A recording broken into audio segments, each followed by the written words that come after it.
పవిత్ర పుణ్యక్షేత్రమైన తిరుపతి జిల్లాలో పవిత్ర తిరుమలకు దేశం నలుమూలల నుంచి భక్తులు వస్తుంటారు.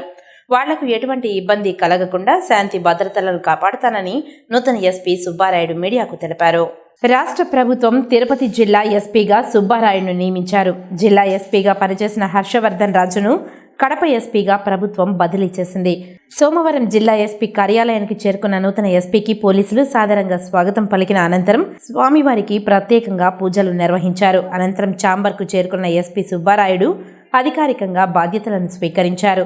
అనంతరం ఆయన మీడియాతో మాట్లాడారు. అనేక రాష్ట్రాల నుండి ప్రపంచవ్యాప్తంగా భక్తులు ఇక్కడికి వస్తుంటారు.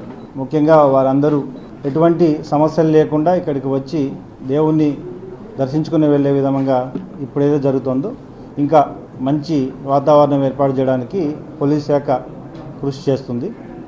అంతేవిధంగా లా అండ్ ఆర్డర్ని మరింత పటిష్టంగా సమర్థవంతంగా నిర్వర్తించడానికి మీ అందరి సహకారంతో నిర్వర్తించడం జరుగుతుంది. సో మీడియా అందరూ కూడా సహకరించాలి. రాబోయే రోజుల్లో పూర్తిగా అన్నీ తెలుసుకొని అందరి సహకారంతో ప్రజల సహకారం, ప్రజాప్రతినిధుల సహకారంతో ఒక మంచి పోలీసింగ్ని అందించడానికి ప్రయత్నిస్తాం.